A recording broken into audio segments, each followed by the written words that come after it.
إن الحمد لله نحمده ونستعينه ونستغفره ونعوذ بالله من شرور أنفسنا ومن سيئات أعمالنا. من يهده الله فلا مضل له ومن يضلله فلا هادي له. وأشهد أن لا إله إلا الله وحده لا شريك له وأشهد أن محمدا عبده ورسوله. يا أيها الذين آمنوا اتقوا الله حق تقاته ولا تموتن إلا وأنتم مسلمون. يا أيها الناس اتقوا ربكم الذي خلقكم من نفس واحدة وخلق منها زوجها وبث منهما رجالا كثيرا ونساء. فاتقوا الله الذي تساءلون به والأرحام إن الله كان عليكم رقيبا. يا أيها الذين آمنوا اتقوا الله وقولوا قولا سديدا يصلح لكم أعمالكم ويغفر لكم ذنوبكم ومن يطع الله ورسوله فقد فاز فوزا عظيما. أما بعد فإن خير الحديث كتاب الله وخير الهدي هدي محمد صلى الله تعالى عليه وسلم. شر الأمور محدثاتها وكل محدثة بدعة وكل بدعة ضلالة وكل ضلالة في النار. من يطع الله ورسوله فقد رشد واهتدى ومن يعص الله ورسوله فقد ضل وغوى. اللهم صل على محمد وعلى آل محمد كما صليت على إبراهيم وعلى آل إبراهيم إنك حميد مجيد. اللهم بارك على محمد وعلى آل محمد كما باركت على إبراهيم وعلى آل إبراهيم إنك حميد مجيد. سبحانك لا علم لنا إلا ما علمتنا إنك أنت العليم الحكيم. رب اشرح لي صدري ويسر لي أمري واحلل عقدة من لساني يفقهوا قولي. أعوذ بالله من الشيطان الرجيم من همزه ونفخه ونفخه. بسم الله الرحمن الرحيم. يا أيها الناس اتقوا ربكم إن زلزلة الساعة شيء عظيم يوم ترونها تذهل كل مرضعة عما أرضعت وتضع كل ذات حمل حملها وترى الناس سكارى وما هم سكارى ولكن عذاب الله شديد.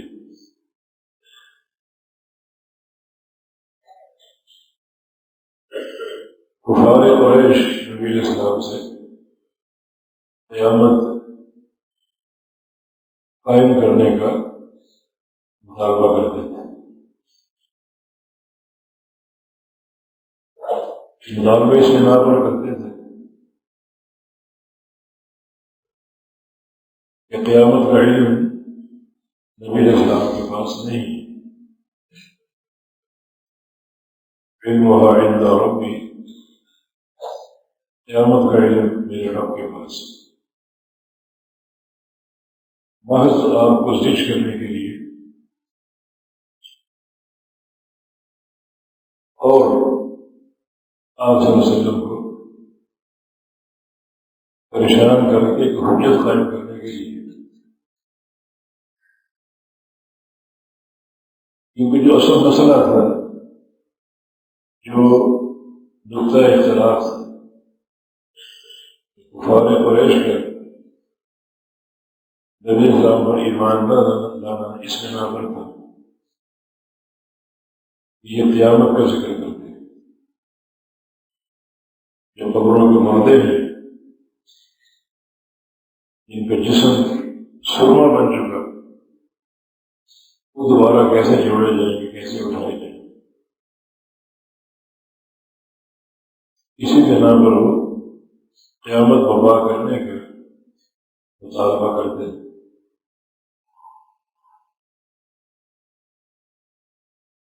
اور قیامت کا علم تو اللہ کے پاس، یہ غیب کی چابی ہے،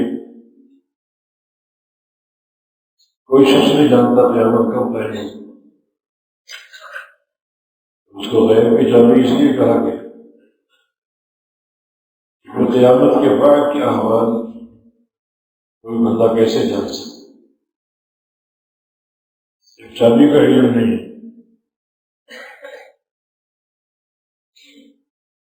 وہ تالا بند ہے، اندر کیا ہے کون جانتا؟ یہ لوگوں کے دعوے، ہم قیامت کے لیے یہ کریں گے، وہ کریں گے، ایسا ہو جائے گا، ایسا ہو جائے گا، سب جھوٹ۔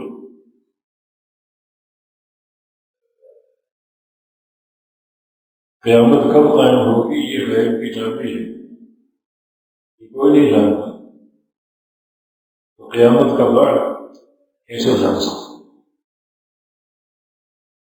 نبی علیہ السلام کا فرمان ہے واللہ لست ادری ما یفعل بی ولا بکم، اللہ کی قسم میں نہیں جانتا کہ قیامت کے دن میرے ساتھ کیا ہوگا اور تمہارے ساتھ کیا ہوگا۔ کون شخص یہ دعویٰ کر سکتا کہ ہمیں قیامت کے بعد کے احوال کا علم ہے، اور لوگوں کو کامیابی کے نسخے بانٹتے پھرتے صرف دنیا کی دکان چمکانے کے لیے۔ فرمایا کہ وقال الذین کفروا لا تأتینا الساعۃ، کفار نے کہا کہ قیامت ہمارے پاس نہیں آئے گی، اور اگر آئے گی تو لے کر یہ اس کا وقت بتا دیں، انتظار کر لیتے ہیں۔ فرمایا کہ قل، ان کو کہہ دیجیے بلا وربی لتأتینکم، کیوں نہیں، میرے رب کی قسم قیامت ضرور آئے گی۔ عالم الغیب، اللہ تعالیٰ غیب جاننے والا ہے، اس کے پاس قیامت کا علم ہے، یہ علم کسی اور کو حاصل نہیں ہے، لیکن قیامت آئے گی ضرور۔ اور قیامت کیوں آئے گی، اس نقطے پر غور کرو، قیامت کب آئے گی یہ نقطہ تمہارے غور کا نہیں ہے، لیکن قیامت کیوں آئے گی اس پر غور کرو۔ جیسے ایک سائل نبی علیہ السلام کے پاس آئے اور سوال کیے متی الساعۃ یا رسول اللہ، یا رسول اللہ قیامت کب آئے گی؟ فرمایا کہ وما اعددت لها، تم یہ بتاؤ کہ تم نے قیامت کی تیاری کیا کی؟ کہ تمہارے سوچنے میں نقطہ ہے ہی نہیں کہ قیامت کب آئے گی، تمہارا کام جھوٹ جاننا قیامت کی تیاری کے لیے۔ ہمیشہ اس کی استعداد اپنے اندر پیدا کرو، قیامت کی تیاری کرو۔ کفار کا کہنا لا تأتینا الساعۃ، قیامت ہمارے پاس نہیں آئے گی، لیکن تو کہہ دو بلا رب، کیوں نہیں، قسم میرے رب کی لتأتینکم، ضرور آئے گی، اس کا علم اللہ کے پاس، لیکن قیامت کیوں آئے گی یہ نقطہ قابل غور۔ آگے فرمائے کہ لیجزی اللہ الذین آمنوا وعملوا الصالحات، تاکہ اللہ رب العزت ایمان والوں کو عمل صالح کرنے والوں کو بدلہ دے۔ اولئک لہم مغفرۃ ورزق کریم، یہ وہ لوگ ہیں جن کے لیے مغفرت اور عزت والا رزق یعنی جنت۔ ان قیامت کیوں قائم ہوگی؟ اہل ایمان اور عمل صالح کرنے والوں کے لیے جزا دینے کے لیے، اور ان کو بدلہ دینے کے لیے، اور اس کے ساتھ ساتھ جو اہل کفر ہیں جن کا کام معاجزین، کیڑے نکالنا، اور نبی صلی اللہ علیہ وسلم اور اسلام اور مسلمانوں کے مقام کو گھٹا کر پیش کرنا اپنے کفر کی وجہ سے، تو اولئک لہم عذاب من رجز علیم، ان کے لیے بڑا دردناک عذاب۔ مقصد کیا ہے؟ قیامت کا قائم ہونا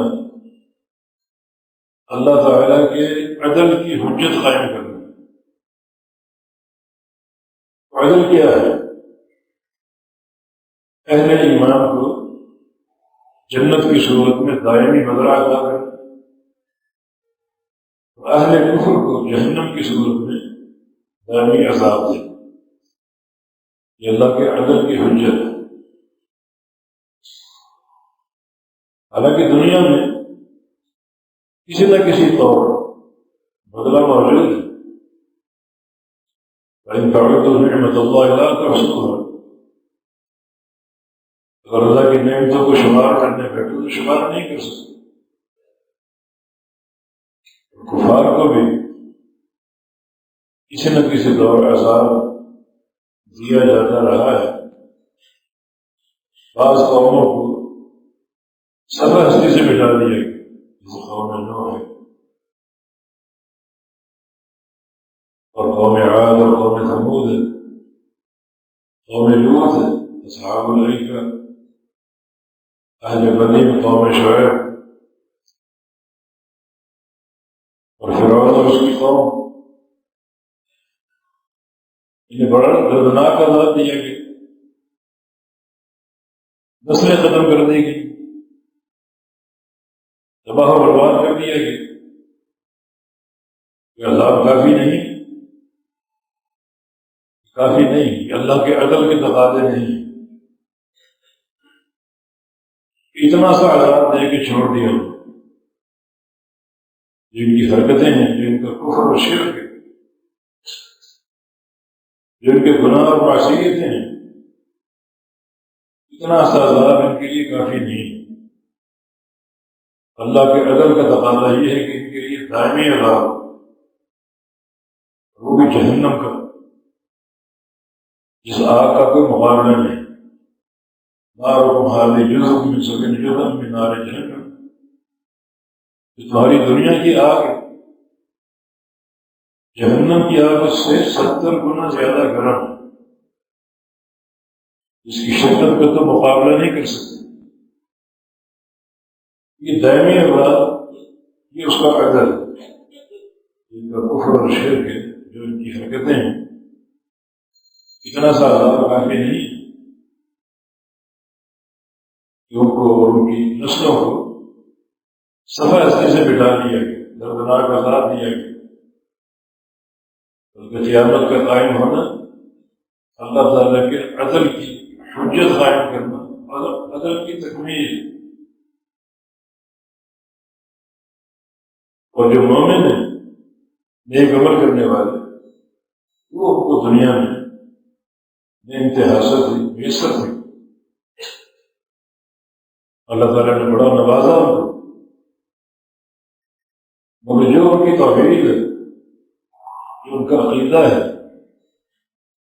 اس کا تقاضا یہ ہے کہ ان کو اور دیا جائے۔ دنیا کی 60 سالہ زندگی، 70 سالہ زندگی، اور ان کو نعمتوں سے مالا مال بھی کر دیا گیا۔ یہ اللہ تعالیٰ کے عدل کے متقاضی نہیں ہے۔ عدل یہ ہے کہ قیامت قائم ہو، اور عقیدہ توحید اتنا پیارا عقیدہ ہے، اور یہ ایمان اور عمل صالح، اس کی جزا جو ہے وہ دائمی جنت کی صورت میں ہمیشہ کی نعمت ہے، خالدین فیہا، ہمیشہ رہیں گے، عطاء غیر مجذور،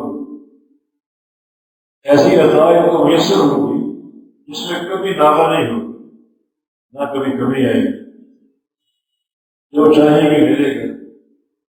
یہ ان کے عقیدے کے اجر کا تقاضا ہے۔ دنیا میں ان کو دیا گیا اور اتنا دیا کہ اس کو شمار نہیں کر سکتے. لیکن جو توحید کا عقیدہ، ایمان اور عمل صالح ہے، جس کا حسن اور خوبصورتی ہے، جو اس کے تقاضے ہیں، وہ یہ ہیں کہ قیامت قائم ہو اور ان کو دائمی نعمتوں سے مالا مال کر دیا جائے. حسن عقیدہ کا مرتبہ اور مقام ہمیشہ یہ یجزی اللہ الذین آمنوا. قیامت کیوں قائم ہوگی؟ تاکہ اہل ایمان کو اللہ تعالیٰ جزا دے، بدلہ دے، دائمی ہمیشہ. وعملوا الصالحات، نیک عمل کرنے والے، اولئک لہم مغفرۃ ورزق کریم. خاص طور پہ دو نعمت، ایک مغفرت کی، یہ عقیدہ کی برکت ہے. اللہ اس عقیدے کی برکت سے، توحید کی برکت سے ان کے سارے گناہ معاف ہیں. بہت بڑی نعمت ہے گناہوں کی بخشش. بڑا غفور رحیم. یا ابن آدم انک لو زیت عن الآخرة خطایا ثم لقيتني لا تشرك بي شيئا لأتيتك بقرابها مغفرة وفضلا. آدم کے بیٹے، اگر تو زمین بھر کے گناہوں کے لیے لیکن تیری توحید نے بدل نہ، تو نے شرک نہ کیا، نہ ربوبیت میں، نہ الوہیت میں، اور نہ اسماء صفات، نہ کسی کو میری ربوبیت میں شریک کیا ہو، فلاں مشکل کشا، فلاں حاجت روا، فلاں دستگیری کرنے والا، اور نہ میری الوہیت میں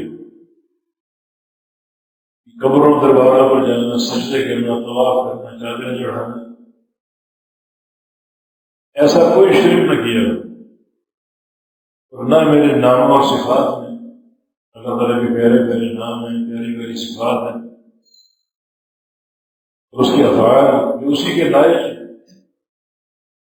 کسی شے میں، نہ کسی نام میں، نہ کسی صفت میں، نہ کسی فعل میں کسی غیر کو شریک کیا ہو.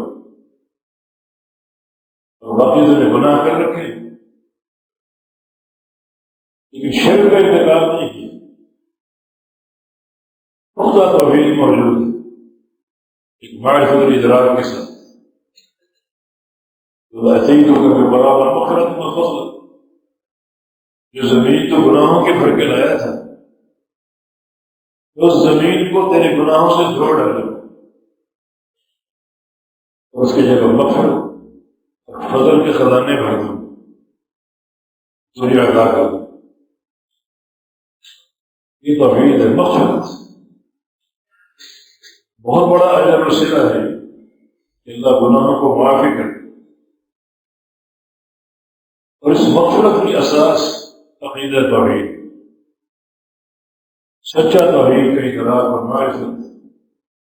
مسلم احمد کے حدیث کے مطابق 99 گناہوں کے دفاتر کے قیامت کے دن پرخچے اڑا دے. معرفت موجود تھی، توحید کا فہم موجود تھا، اعتقاد و عمل اللہ کو پسند آ گیا. گناہوں کے 99 دفاتر بھرے پڑے ہیں، بندہ تھر تھر کام کرے،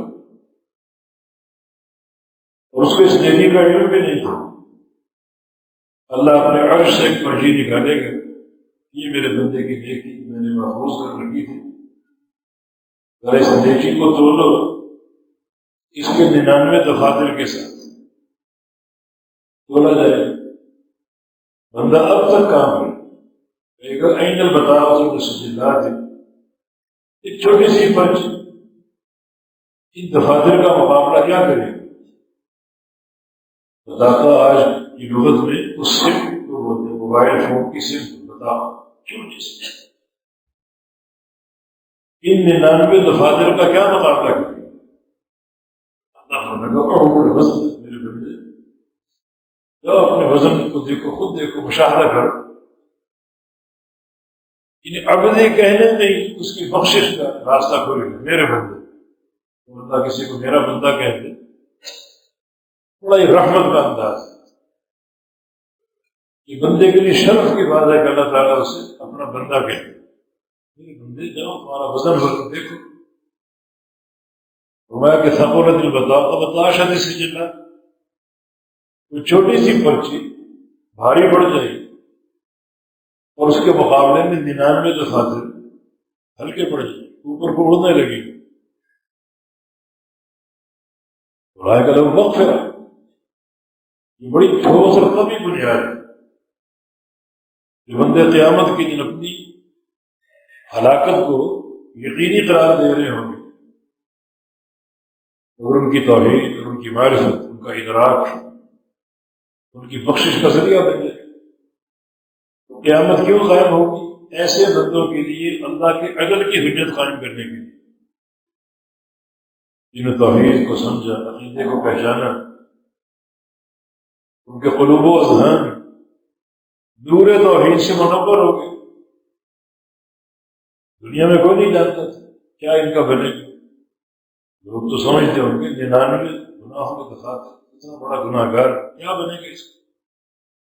اللہ قیامت قائم کرے گا اور ایسے بندوں کے لیے اپنے عدل کی حجت قائم کرے گا. جو ان کا عقیدہ تھا، جو توحید کا فہم تھا، اس فہم کو دیکھ لو، اس کے اثرات دیکھ لو، اس کے نتائج دیکھ لو. ایک اس کی توحید کی معرفت 99 رجسٹروں کا صفایا کر دیں، سب ختم. یہ اللہ کا عدل ہے. میرے بندے نے جو توحید کو سمجھا، اپنایا، اختیار کیا، اس توحید کے تعلق سے اس کے عدل کا مظاہرہ کیا. اللہ مشہد الخلائق کے الفاظ ہے، یہ جو پرچی والا بندہ ہے، اس کا حساب پوری دنیا کے سامنے، پوری خلائق کے سامنے ہو. پوری خلائق متوجہ ہے، سارے اولین و آخرین متوجہ ہے، دیکھ رہے اس بندے کا معاملہ، اس کا پریشان ہونا، اس کا تھر تھر کانپنا، اپنی ناکامی کا یقین کر لینا، یکدم ایک پرچی کا بھاری پڑ جانا، اتنے کثیر مقدار کے گناہوں کو اللہ نے یہ حجت قائم کرنی، اس لیے قیامت قائم ہوئی. اللہ بتائے گا پوری خلائق کو کیا قیمت ہے توحید کی، اور کیا قیمت ہے، کیا وزن ہے توحید کی. یجزی اللہ الذین آمنوا وعملوا الصالحات، ان کو کہہ دو قیامت ضرور آئے گی. اور کیوں آئے گی؟ تاکہ اللہ تعالیٰ جزا دے اہل ایمان کو، موحدین کو، بتائے دنیا کو توحید کی قیمت کیا، توحید کا وزن کیا ہے، عمل صالح کی قوت کیا ہے. اولئک لہم مغفرۃ ورزق کریم، ان کے لیے مغفرت ہے. اللہ کسی بندے کے گناہوں کو معاف کر دے، بندہ اللہ کی نظر میں اللہ اس کی کامیابی کی تدبیریں فرما دے. کوئی چھوٹا اعزاز نہیں. رزق کریم، بڑا عزت والا رزق ان کو ملے گا، نہ ختم ہونے والا. تو قیامت کی اقامت کا ایک مقصد اللہ کا عدل قائم کرنا اور یہ بتانا کہ توحید کا مقام کیا ہے، سچے عقیدے کی قیمت کیا ہے، کس طرح یہ گناہوں کی بخشش کی بنیاد بنتی ہے، اور کس طرح یہ عقیدہ توحید بندوں کے لیے رزق کریم کی ضمانت ہے. اور اس کے مقابلے میں الذین کفروا، انہوں نے کفر کیا ہے. اور آگے معاجزین کے الفاظ ہیں، ان کا کام کیڑے نکالنا اور مقام کو گھٹا کر پیش کرنا. پورے مکہ کے 13 سال رسول اللہ علیہ وسلم نے ان القاب کا سامنا کیا کہ یہ مجنون ہے، یہ ساحر ہے، یہ شاعر ہے، تھوڑا عجمی بندے کا شاگرد ہے. وہ جو کلام پڑھتا ہے یہ پرانی قصے کہانیاں ہیں. معاجزین، مقام کو گھٹا کر پیش کر، اور اسی مقام کو گھٹانے کا ایک ان کا تقاضا کہ قیامت لاؤ. نقطۂ خلاف یہی ہے، ہم قیامت کو نہیں مانتے، تو قیامت کی دعوت پیش کرو، لاؤ قیامت، ان کو کہہ دو بلا رب کی، کیوں نہیں، میرے رب کی قسم قیامت ضرور آئے گی، اور آئے گی کیوں؟ اس دن تمہیں احساس ہو، تاکہ اللہ کے عدل کی حجت قائم ہو، اہل توحید اور اہل کفر دونوں کے لیے۔ اہل توحید کی مغفرت اور رزق کریم ہے، جو اہل کفر ہے، اہل شرک ہے، ان کے لیے اولئک لہم عذاب من رجز علیم، عذاب ہے، عذاب میں تکلیف اور اذیت کا معنی ہے، آگے رجز شدت عذاب، شدید ترین عذاب، آگے علیم دردناک عذاب، تین چیزیں ہوئی، عذاب، رجز اور علیم۔ اس کی شدت کا تم کیا اندازہ کر سکتے؟ اللہ کے عدل کا تقاضا اللہ کے ساتھ شرک کرنے والے اس عذاب کا نشانہ ہو۔ دنیا میں یہ بات واضح ہو گئی وجہ کہ توحید کی قیمت کیا ہے اور شرک کا مفاد اور انجام کیا ہے۔ یہ قیامت کی اقامت کا ایک مقصد، قیامت کے احوال جو قرآن نے بیان کیا، حدیث میں بیان ہے، انتہائی قابل غور بھی، نصیحت آمیز اور عبرت کا مقام۔ دنیا کے احوال قیامت کے احوال سے مختلف ہیں، دنیا کے امور کو قیامت پر اور قیامت کے امور کو دنیا پر قیاس نہیں کر سکتے۔ اللہ تعالیٰ قیامت کے دن آئے گا حساب و کتاب لینے کے لیے، کچھ الفاظ کہے گا، ان الملک انا الدیان، میں بادشاہ ہوں اور میں دیان ہوں۔ دیان عدل قائم کرنے والا، بدلہ دینے والا ہر بندے کو جو اس کا مستحق ہے۔ میں یسمعہ من بعد کما یسمعہ من قرب، اللہ تعالیٰ کے اس اعلان کو ساری دنیا یکساں سنے گی، جو دور کے لوگ ہیں، اربوں لوگ ہوں، جو دور کے لوگ ہیں ویسے ہی سنیں گے جیسے قریب کے لوگ سنیں گے۔ کہ اللہ تعالیٰ کے جو اس کی آواز ہے اور جو بندوں کی آواز، اس میں فرق ہے۔ بندہ بولتا ہے تو قریب کے لوگ سنتے، دور کے نہیں سنتے۔ اللہ تعالیٰ ایسا بولے گا، ایسا اعلان فرمائے گا، ندا فرمائے گا کہ دور اور قریب کے لوگ یکساں سنیں۔ ان الملک انا الدیان، میں ہوں بادشاہ، میں ہوں دیان، عدل قائم کرنے والا۔ یعنی آج کی بادشاہت کس کے پاس؟ لمن الملک اليوم، آج کی بادشاہت کس کے پاس؟ این ملوک الارض، زمین کے بادشاہ کہاں ہیں؟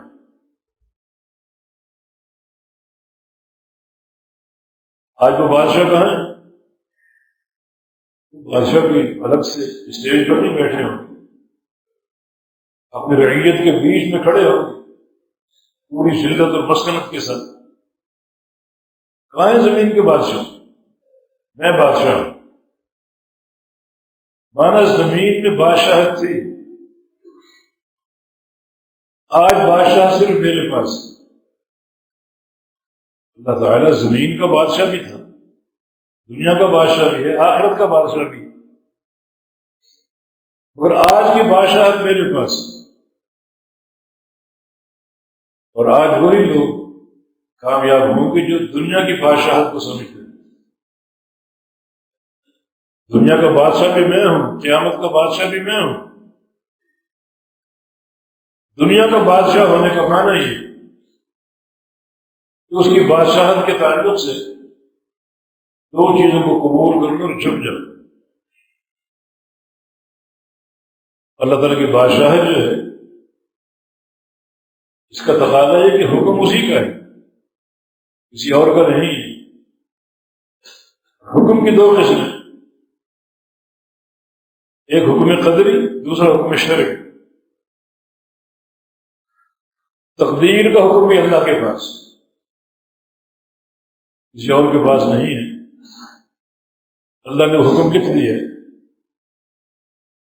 یفعل ما هو کائن، جو کچھ ہونے والا ہے مستقبل میں سب کچھ لکھ کر قلم خشک ہو چکی۔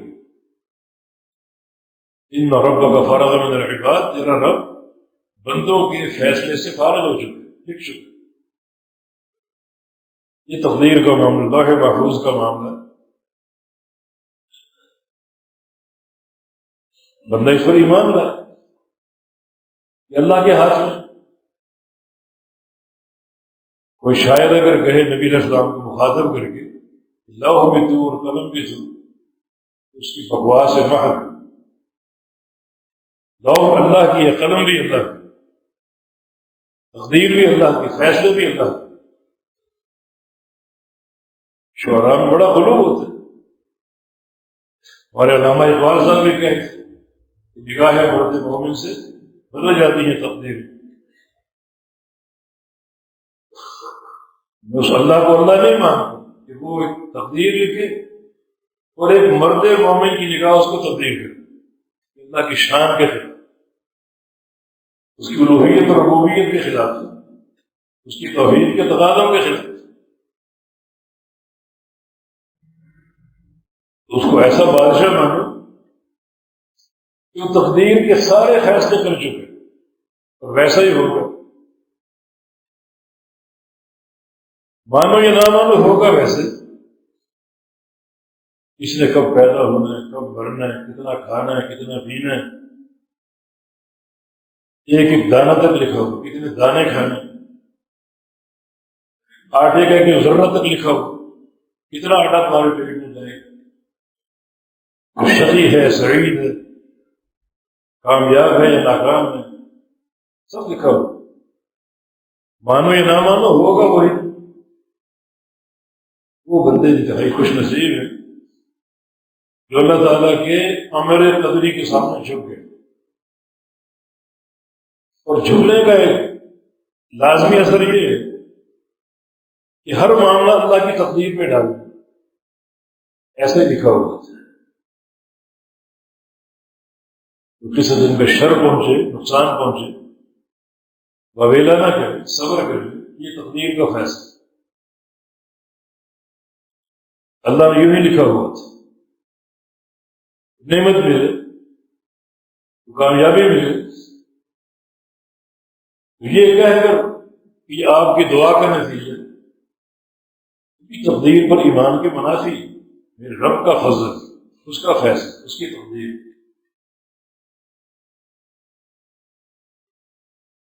اللہ تعالیٰ کی بادشاہ اس پر جھک جانا، اسی کے فیصلے، کوئی نافذ ہو، کوئی دنیا کی طاقت اس کے فیصلے کا تعاقب نہیں کر سکتی، رد نہیں کر سکتی، ہر حال میں وہ نافذ۔ یہ ماننا پڑے گا، قبول کرو یا نہ کرو۔ سارے بندے، ساری مخلوقات تقدیر کے فیصلے کے سامنے بے بس۔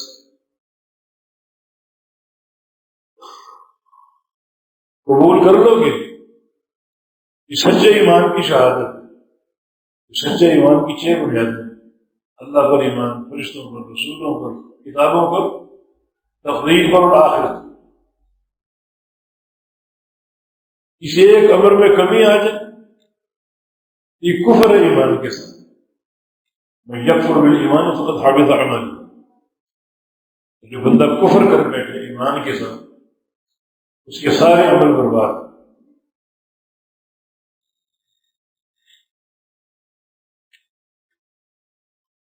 حکم کی دوسری قسم حکم شرعی، جہاں لوگوں میں جرأت آ گئی۔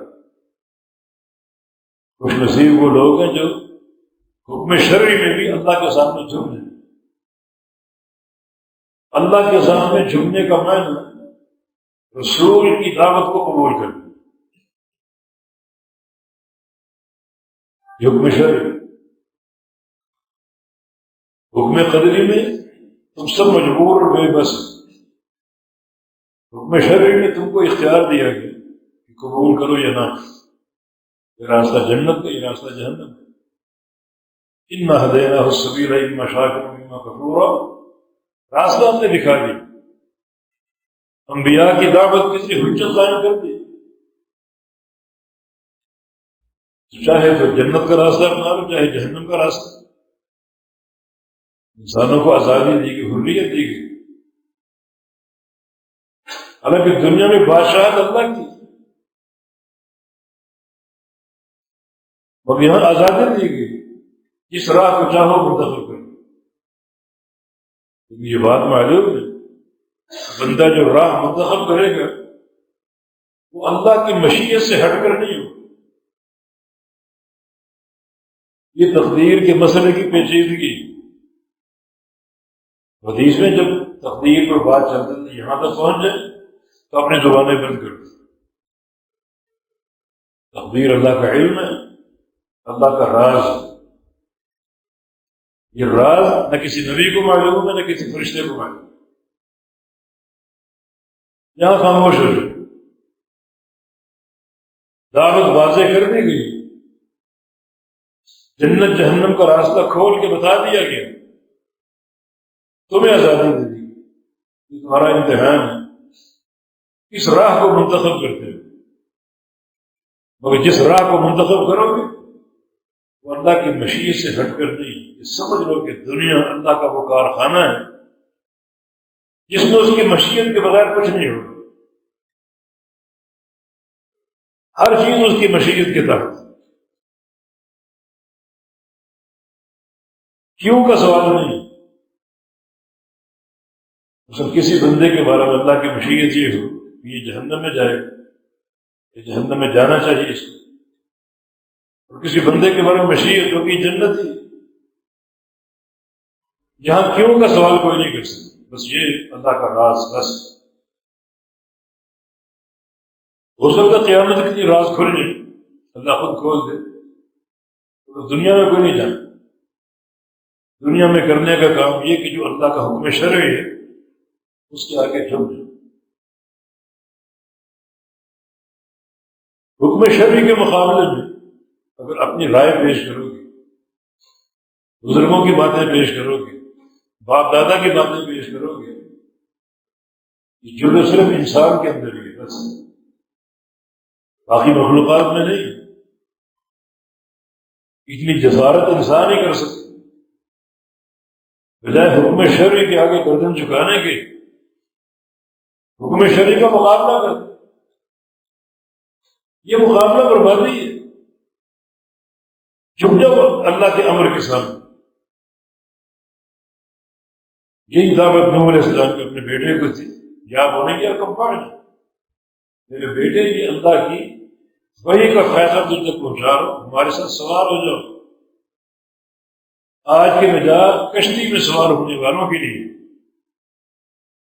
اللہ کے فرمان کے مقابلے میں اپنی عقل کو پیش نہ کرو۔ بیٹے نے عقل کو پیش کر دی، سامنے کا جبل کو پہاڑ دیکھ، چوٹی پہاڑ، کیونکہ وہاں تک پانی گیا، پہاڑ پہ چڑھ جاؤں گا، بچ جاؤں گا، پانی مجھ تک پہنچ ہی نہیں سکتا۔ یہ ایک مثال ہے، بڑی مضبوط مثال، وحی الہی کے مقابلے میں عقل کا استعمال، اپنی رائے کا استعمال۔ نوح علیہ السلام کا فرمان اللہ کی وحی کا مرقع تھا، اور بیٹے کی بات وحی کے مقابلے میں رائے عقل،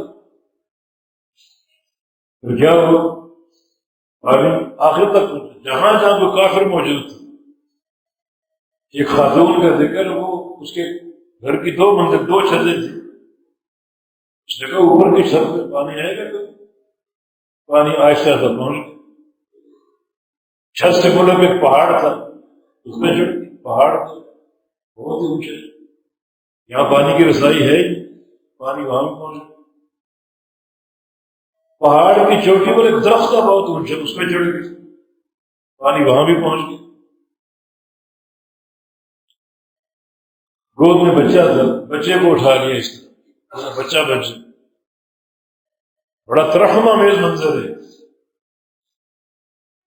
لیکن آج ہر چیز اللہ کی حجت کے مطابق، دلیل کے مطابق۔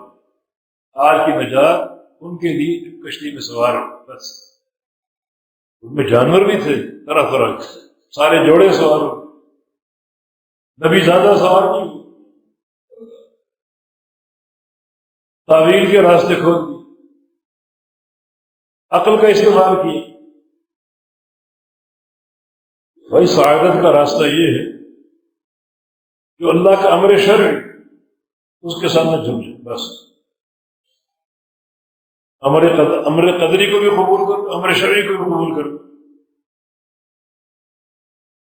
اب لمن الملک اليوم، جو قیامت کا اعلان ہے، آج بادشاہت کس کی ہے؟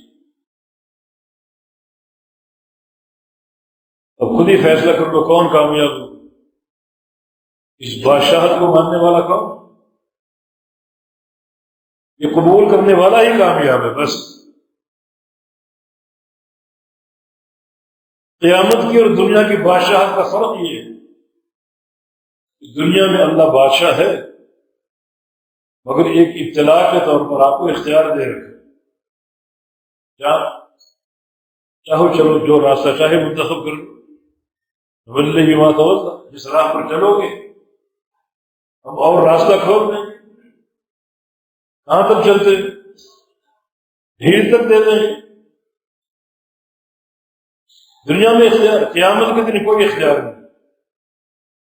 والامر یومئذ للہ، سارا امر اللہ کے پاس۔ پھر اللہ قیامت کا ایسا بادشاہ ہے، ایسا امر اس کے ہاتھ ہوگا کہ اپنی مرضی سے کوئی قدم نہیں ہلا سکے، ایک قدم۔ نبی علیہ السلام کی دعا، تہجد کی دعاؤں میں سے، اللہم انی اعوذ بک من ضیق المقام یوم القیامہ، یا اللہ تیری پناہ میں آتا ہوں کہ قیامت کے دن میری کھڑے ہونے کی جگہ تنگ، میری جگہ تنگ نہ ہو، کچھ ہل جل سکوں۔ نبی کی دعا ہے، ہلنا جلنا اللہ کے امر سے ہوگا، اللہ کے امر کے بغیر تو ہل جل نہیں سکے۔ بخاری کی حدیث کئی بار آپ نے سنی، جو بندہ سب سے آخر میں جہنم سے نکالا جائے گا اور اس کو جہنم کے قریب کھڑا کر دیا جائے، جہنم میں جل جل کے کوئلہ ہو چکا ہو، آہستہ آہستہ اگے گا، بڑھے گا، پورا بندہ تیار ہو گیا، اپنے آپ کو پورے میدان معاشر کا سب سے خوش نصیب انسان سمجھے، جہنم سے نکل گیا۔ اللہ تعالیٰ سے عرض کرے گا، رب اصرف وجہی عن النار، یا اللہ تو نے مجھے جہنم سے نکال دیا، ایک احسان اور کر دیا، بس میرا چہرہ گھما دیا۔ چہرہ بھی نہیں گھما سکے، ایسا اللہ کا امر، بس چہرہ گھما دیا، وہ نہیں جانتا پیچھے کیا ہے، اللہ تعالیٰ کو رخ پھیر دے گا، اب اس کو جنت نظر آئے، اور طویل حدیث، وعزتک لا اسألک غیرہا، بس چہرہ گھما دے، تیری عزت کی قسم اور کچھ نہیں مانگا، یہ ایک سوال ہے، بس چہرہ گھما دے۔ یہ جہنم کی آگ جو ہے، شعلے اور ہوائیں میرے چہرے کو جلسا ہے، جب جہنم سے نکال دیا تو یہ درخواست قبول کر دے، چہرہ گھما دے میرے سے، اس سے کیا ثابت ہو؟ ایسی اللہ کی بادشاہت قائم ہے، اپنے اختیار اور مرضی سے کوئی چہرہ تک نہیں گھما سکے۔ دنیا میں آپ کو ڈھیل دے دی گئی، جو چاہو کرو، جس راہ پر چاہو چلو۔ بہت تھوڑے لوگ جو اللہ کے امر شرعی کی قیمت کو پہچانتے ہیں، وہ کہاں چلتے ہیں؟ جہاں اللہ چاہتا ہے، کہاں رکتے ہیں؟ جہاں اللہ چاہتا ہے۔ امر شرعی کے آگے جھک گئے، اس کے مقابلے میں کوئی رائے نہیں، کوئی عقل نہیں، کوئی قیاس نہیں، بزرگوں کی باتیں نہیں، اللہ کے امر پر جھک گئے۔ وہ اللہ کا امر کیا ہے؟ جس کے ترجمان محمد رسول اللہ صلی اللہ علیہ وسلم، اور اللہ کے نبی فرمایا کہ ترکت فیکم امرین لن تضلوا ما تمسکتم بہما، دنیا سے جا رہا ہوں تمہیں خالی ہاتھ چھوڑ کر نہیں جا رہا، مالا مال کر کے جا رہا ہوں، دو چیزیں، دو خزانے دے کر جا رہا ہوں، کتاب اللہ و سنت، قرآن اور میری حدیث، جب تک انہیں تھامے رہو گے گمراہ نہیں ہوگی، اور اگر تمسک یہاں ڈھیلا پڑ گیا تو گمراہی کے راستے کھل جائیں۔ تو فرمایا کہ تمسکوا بہا وعضوا علیہا بالنواجذ، اس کو مضبوطی سے پکڑ لو، ہاتھوں سے نہیں، اپنی داڑھوں کی گرفت میں لے، ہاتھوں کی بجائے داڑھوں کی گرفت زیادہ مضبوط ہے، اتنا مضبوطی سے تھام، یہ اللہ کے امر شرعی کے سامنے خضوع اور جھکنا، جو بندے اس امر کو قبول کر لیتے ہیں اور اللہ کے امر کے مقابلے میں کوئی نہ عقل نہ قیاس نہ رائے، نہ بڑوں کی باتیں نہ چھوٹوں کی باتیں، نہ کسی پیر کا قول نہ کسی امام کا قول، پوری طرح مضبوطی سے تھام لیتے ہیں، وہ حقیقت میں جو قیامت کی روز اللہ کی بادشاہت ہے، اس بادشاہت کو سمجھیں کہ اس سے فائدہ اٹھائیں۔ تو آج کا دن جو ہے پوری اللہ کی بادشاہت سے ہے، وہ مرضی سے ہل نہیں سکے گا، چہرہ تک نہیں پھیر سکے گا۔ تو جو اللہ کی بادشاہت قیامت کی اور جو دنیا کی بادشاہت مختلف ہے، دونوں جہانوں کا بادشاہ وہی ہے، تو دنیا کی بادشاہت میں اللہ تعالیٰ نے اختیار دے رکھے، اور یہ ایک بہت بڑا امتحان، جب لوگوں کی احسن عمل ہے، دنیا میں تمہیں زندگی دی، راستہ بتا دیا، اب موت آئے گی اور قیامت آئے گی، کیوں آئے گی؟ اللہ کے عدل کی حجت قائم کرنے کے لیے، جن نے توحید کو سمجھا، توحید کو قبول کیا، اس کی حاکمیت کو مانا، اس کی بادشاہت کو مانا، اس کے ہر فرمان کے آگے جھک گئے، انہیں پھر قیامت کے جو صلہ ملے گا بڑا عظیم الشان ہے۔ اس دنیا کے چھوٹے چھوٹے انعام وہ صلہ نہیں، ان کا صلہ دائمی جنت، ہمیشہ کی جنت، عقیدہ صالح، عقیدہ طیبہ کا اجر اور جزا ہے، اور مقابلے میں اہل شرک، اہل بدعت، اللہ کے عدل کی حجت قائم کرنے کا تقاضا یہ ہے کہ ان کو دائمی عذاب میں جھونکا گیا۔ وہ دنیا میں کسی کو غرق کیا گیا اور کسی کو آسمان سے نیچے پٹخ دیا گیا اور کسی کو تیز ہواؤں سے ہلاک کر دیا گیا، کسی کو دریا برد کر دیا گیا، کسی کو پتھر مار مار کے ختم کر دیا گیا، اور پیغمبر علیہ السلام کے دور میں صنادید قریش بدر میں ان کو ذلت میں شکست دی۔ یہ دار البوا کا حل قوم دار البوا، خود بدر کا معرکہ ہلاکت کا گھر تھا، دو معنوں میں، ایک 70 صنادید قتل ہوئے اور 70 قیدی ہوئے، اور شکست فاش الگ ان کی ذلت کی ترجمانی کر رہی۔ اس سے بڑی بربادی ہو سکتی؟ بڑے بڑے سردار نخوت والے قریش، جن کے خاندان کا توتی بولتا تھا، کتنا ذلیل ہو کر بھاگے۔ عذاب ہے دنیا کے، اتنا کافی نہیں، تمہارا شرک، یہ حرکتیں، یہ کفر، اصل اللہ کی حجت یہ ہے کہ ان کا دائمی عذاب تمہیں دیا جائے، اس لیے قیامت قائم ہے۔ اہل توحید کے لیے مستقل نجات کا راستہ، اہل شرک والے کفر کے لیے مستقل بربادی کا راستہ، تب اس کے عدل کی حجت قائم ہوئی۔ تو یہ قیامت کے جو قائم ہونے کے مقاصد، ان میں سے ایک مقصد اللہ تعالیٰ مالک یوم الدین ہے، روز جزا کا مالک ہے، لمن الملک اليوم والامر یومئذ للہ، اللہ کے ہاتھ میں سارا امر ہے، یہ اس امر کے تقاضے۔ ان امور کو پڑھو اور کم از کم دو چیزیں جان لو۔ حقیقت توحید کیا ہے؟ اور توحید کا خوبصورت انجام کیا ہے، حقیقت شرک کیا ہے، اور شرک کا وبال، شرک کا مہلک، شرک کی بربادی کیا ہے۔ یہ نصوص سارے ہدایت اور غور و فکر کے لیے۔ اسی مقصد کو اگر ہم سمجھ لیں کہ قیامت کیوں قائم ہوگی، اسی مقصد کو جان لیں۔ کفار کا مطالبہ تو استہزاء پر قائم تھا، وہ جانتے تھے کہ نبی بار بار بیان کر چکا کہ اس کا علم اللہ کے پاس، بحث سچ کرنے کے لیے قیامت لے آؤ، قیامت لے آؤ، ابھی فیصلہ ہو جاتا۔ قیامت ضرور آئے گی، اور کیوں آئے گی یہ بھی سمجھو۔ اہل توحید کو دائمی اجر دینے کے لیے، اور اہل شرک کو دائمی عذاب میں جھونک دینے کے لیے۔ اب آخری بات اس کے تقاضے پر غور کرنا ہے۔ تقاضا یہی ہے کہ ہم جڑ جائیں عقیدہ توحید کے ساتھ، ایک مکمل فہم کے ساتھ، ادراک کے ساتھ، پوری بصیرت اور یقین کے ساتھ جڑ جائیں، مضبوطی سے مطالعہ اختیار کریں، شرک سے بیداری ہو، اہل شرک سے بیداری ہو، توحید کی محبت ہو، اہل توحید کی محبت ہو، الولاء والبراء کی سطح پر اس عقیدے کے تقاضے کا تعین ہو جائے۔ یہ قیامت کے اللہ نے یہ فیصلے صادر فرما کر ہماری ہدایت کا ایک پروگرام پیش کر دیا۔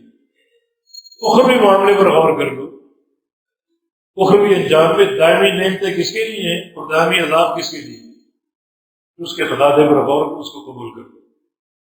تو اللہ تعالیٰ ہمارے قلوب کو نور توحید سے منور فرما دے۔ اللہ تعالیٰ ہمیں سچے عقیدے پر قائم رکھے، شرک سے بچائے، اہل شرک سے بچائے، بدعت کی نفرت اللہ دل میں ڈال دے، اہل بدعت کی نفرت دل میں ڈال دے۔ ہماری محبتوں کا علائق کا محور اور مرکز توحید ہو اور اہل توحید ہو۔ قول قولی ھذا واستغفر اللہ لي ولكم، آخر دعوانا الحمد للہ رب